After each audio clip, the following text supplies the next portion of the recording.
खुलुमबाय दिनै बुधबार 8 नभेम्बर नोंथांमोननि थाखाय गोनांथार खौरां अन्नानै भिडिअखौ फारियै जोबजासे नायलां। दुलाराय बाथौ गौथुमनि खुंगा 13 बोसोर जथुम्माखौ फैगौ 2024 मायथाइनि जानुवारि दाननि 4, 5, 6 आरो 7 अक्ट'खालि सनितपुर जिल्लानि आवथायाव थानाय थेलामारा बाथौ थानसालिनि लेरेला रतन मनिराम मुंख्लं गेवलां गेलेग्रा फोथाराव सानब्रैनि हाबाफारि बायदियै गाजा गोमजायै खुंफुंनो लाहार फाहार खालामदों।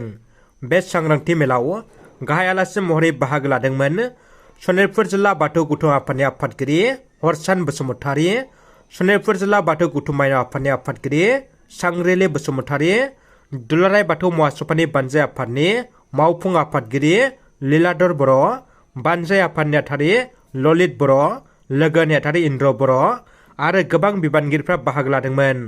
बानजाय आफादनि आफादगिरिया बुंथियोदि फैगौ दुलाराय बाथौ गौथुम महासभायाव गाहाय आलासि महरै भारतनि नखर मन्त्रि अमित शाहजों लोगोसे बाहागो लागोन आसामनि गिबि मन्त्रि डक्टर हेमन्त बिश्व शर्मा आरो बिटिसिनि गाहाय मावफुं सोद्रोमा प्रमद बर' बिथांमोना। बिटिआरनि रन्जित बसुमतारीनि सार्भिस प्रभाइडार एनजिअ'आ हाग्रानिफ्राय दंफां दानना लाबोनायाव लोब्बा दं होनना चिराङाव फैबाय। चिरां आरो क'क्राझार सार्भिस प्रभाइडार एनजिअ'आ जथायै खौरां मेलनि गेजेरजों साननैसो सिगां चिरां जिल्ला सान्थिपुर ओनसोलनि नाके दाराल सार्भिस प्रभाइडार एनजिअ' आरो अरन एनजिअ'नि गेजेराव हाग्रानिफ्राय दंफां लाबोनायनि सायाव नारा-नाथा जालायनायनि सायाव सार्भिस प्रभाइडार एनजिअ'आ दंफां लाबोनो लोब्बा दंब्ला जोबथेसालियाव हरगोन होननायनि उनाव सार्भिस प्रभाइडार एनजिअ'आ लोब्बा दं होनना चिराङाव फैदों।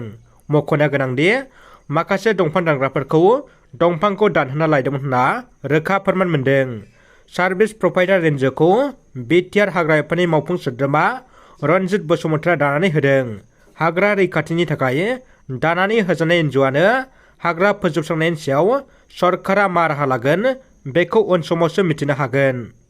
सुनिराम ब्रह्मखौ आफादगिरि आरो बिनय ब्रह्मखौ नेहाथारि होनानै बिजनी जिल्ला दुलाराय बर' हारिमु आफादखौ दानाय जाबाय। बर' हारिनि आंगो हारिमु दोरोङारि दामजु दामनाय देनाय आरो मोसानायखौ रैखा खालामनो आरो गोजौ फारसे लांनो थाखाय दिनै चिरां जिल्लानि सिङाव थानाय बिजनी दख'रा एबसुनि लेंथुमनाया दिनै मोनसे हारिमु आफाद दाफुंनाय सावरायमेल जानानै थाङो। दिनैनि बे सावरायमेलनि गेजेरजोंनो गोदानै मोनसे बिजनी जिल्ला हारिमु आफादखौ दानानै लानाय जायो। गोदानै दाजानाय बे आफादनि आफादगिरि महरै बर' बाजार बादालिफोरानि सुनिराम ब्रह्म आरो गाहाय नेहाथारि महरै बरलाउगाव मोखोना आगरनि बिनय ब्रह्मखौ होनाय जायो। बे हाबाफारियाव गाहाय आलासि महरै बाहागो लादोंमोन मिरु दुलाराय बर' फरायसा आफादनि हारिमु नेहाथारि सुसिल इस्लारि बिथाङा। लोगोसेनो बाहागो लानो हाबावदों मिरु हारिमु आफादनि आफादगिरि जगेश्वर ब्रह्म, हारिमु आयदानि फोरोंगिरि डक्टर गोमोथाव बसुमतारी, चिरां जिल्ला एबसुनि आफादगिरि दिलीप कुमार बसुमतारी, लोगो गाहाय नेहाथारि जयेन बसुमतारी, लोगोसे बिजनी दख'रा एबसुनि सिङाव थानाय गुबुन गुबुन आफादफोरनि दैदेनगिरि मावथि बिथांमोना बाहागो लायो। मैदेर आरो मानसिनि गाग्लोबलायनायखौ होबथानो सलार फेन्सिं गायसननो बेखेवदों रन्जित बसुमतारीया। दिनै उदालगुरि जिल्लानि धोनस्री डिभिजननि सिङाव थानाय बरन्दी वाइल्डलाइफ सेन्चुरी फरेस्ट रेन्जआव मैदेर आरो मानसिनि गाग्लोबलायनायखौ होबथानो थाखाय बरन्दी वाइल्डलाइफ सेन्चुरी रेन्जआव सलार फेन्सिं गायसननो बेखेवबाय बिटिआरनि हाग्रा आफादनि रन्जित बसुमतारी बिथाङा। बेखेवनाय बुब्लियाव बाहागो लाफादों बिटिआरनि दावबायसा बर' बिथाङाबो। जोबोद गोजोनथाव खौरां, गिबि खेबनि थाखाय आइ लिग 3 डिभिजनाव बड'लेण्ड हालामनिफ्राय चिरांदुवार एफसि हानजाया सायख'जादों। आइ लिग 3 डिभिजन गेलेनो थाखाय दिनै चिरांदुवार एफसि जोलुर हानजाया गुजरात फारसे रावना होबाय। आइ लिग 3 डिभिजन गेलेनो थाखाय दिनै फुंबिलिनि 8 रिंगायाव क'क्राझारनिफ्राय गुजरात फारसे रावना होबाय चिरांदुवार एफसि जोलुर हानजाया। गुजरातनि बाड'दरायाव फैगौ 11 नभेम्बर खालि जयपुरनि हेंथायै चिरांदुवार एफसि हानजाया आइ लिगनि 3 डिभिजनाव गेलेगोन। दुखुनि खौरां, खैफोदाव देंखोगिरि हरखाब खैफोदाव गोग्लैदों मुंदांखा देंखोगिरि जुबिन गार्गआ। आसामनि बयजोंबो मिथिजानाय सिनायजानाय नामदांखा असमिया देंखो मुलुगनि जोहोलाव जुबिन गार्गआ हरखाब खैफोदाव गोग्लैदों।